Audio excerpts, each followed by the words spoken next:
आज हम लोग कारक प्रकरण के बारे में जानेंगे कि कारक प्रकरण क्या है। तो कारक प्रकरण में सबसे पहले प्रथमा विभक्ति का कारक सूत्र को हम लोग जानेंगे। किसको जानेंगे? प्रथमा विभक्ति का कारक सूत्र। तो इसकी जो परिभाषा है, क्रियान्वित्वम कारकम। इसका मतलब हुआ क्रिया के साथ जिसका प्रत्यक्ष संबंध होता है उसे कारक कहते हैं। क्या कहते हैं? पुनः संस्कृत में क्रियान्वित्वम कारकम। क्रिया के साथ जिसका प्रत्यक्ष संबंध होता है उसे हम कारक कहते हैं।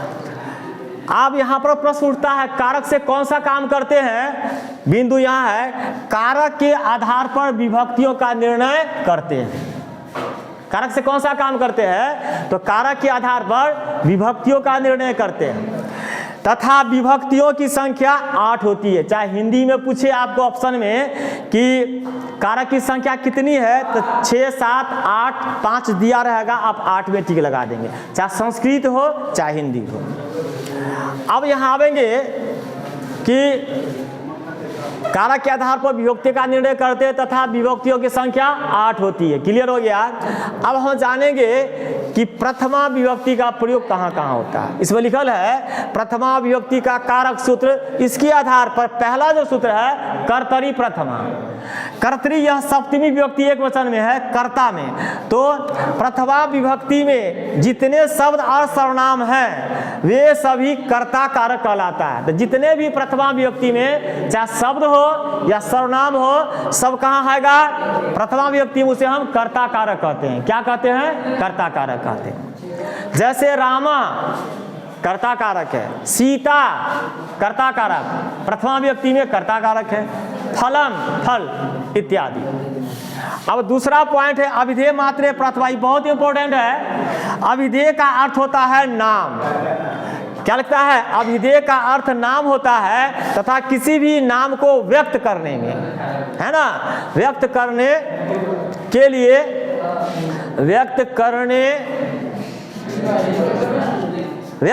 के लिए उसमें प्रथमा विभक्ति ही लगाते हैं। जैसे लता नाम है तो लता का लता, गंगा नाम है गंगा का गंगा, हरि का हरि इत्यादि। यह सब क्या है? नाम है, प्रथमा विभक्ति लगाते हैं, कोई दिक्कत नहीं है।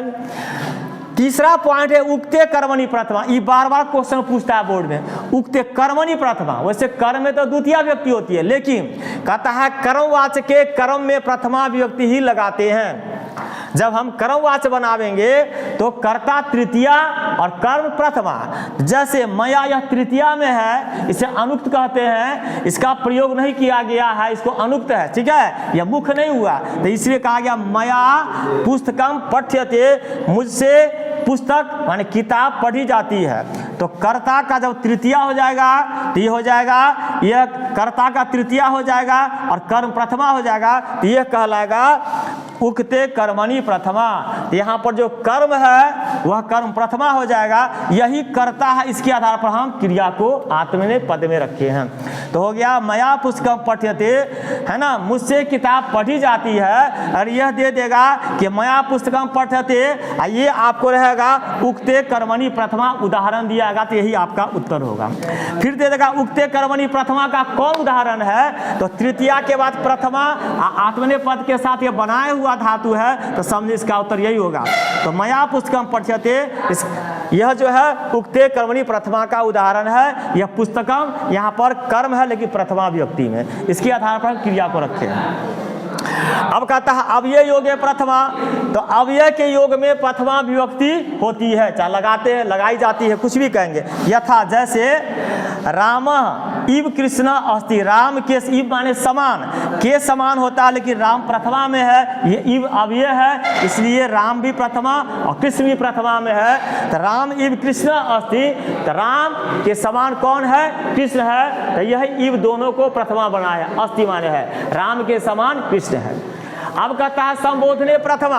अब देखेंगे संबोधने प्रथमा का मतलब होता है किसी को आदर पूर्वक बुलाना। तो संबोधन करते हैं तो उसमें क्या लगाते हैं, प्रथमा व्यक्ति तो लगाते हैं, तो संबोधन प्रथमा में चला जाएगा। जब हे के बाद हम राम देते हैं और राम के बाद यह संबोधन का चिन्ह है तो समझेंगे यह प्रथमा में है।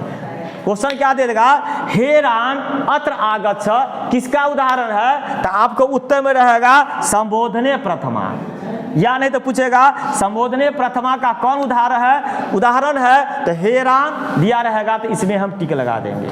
तो आज हम लोग जान गए कारक प्रण में प्रथमा व्यक्ति का कारक सूत्र, जिसमें हम 1 2 3 4 5 5 बातों को हमने जाने, है ना। कर्तरी प्रथमा, कर्ता में प्रथमा व्यक्ति लगाते हैं। अभिधेय मात्र प्रथमा, अभिधेय का अर्थ नाम होता है, किसी भी नाम को व्यक्त करने में प्रथमा व्यक्ति का प्रयोग किया जाता है। उक्ते कर्मणि प्रथमा, कर्ता तृतीया और कर्म में प्रथमा व्यक्ति लगाते हैं, उसे उक्ते कर्मणि प्रथमा कहते हैं। अव्यय योग्य प्रथमा, अव्यय के योग में प्रथमा व्यक्ति लगाते हैं, जैसे राम इव कृष्ण अस्ति, राम के समान कृष्ण है। संबोधने प्रथमा, किसी भी व्यक्ति को, वस्तु को संबोधन करते हैं तो उसमें हम हेर हो अरे का प्रयोग करते हैं। हे राम, यहाँ पर यह जो आदर सूचक शब्द है, अरे श्याम, यहाँ पर अरे जो है श्याम का आदर सूचक शब्द है, क्योंकि संस्कृत में सभी को सम्मान किया जाता है। इन्हीं शब्दों के साथ कारक प्रकरण को समाप्त हुई। जय श्री राधे।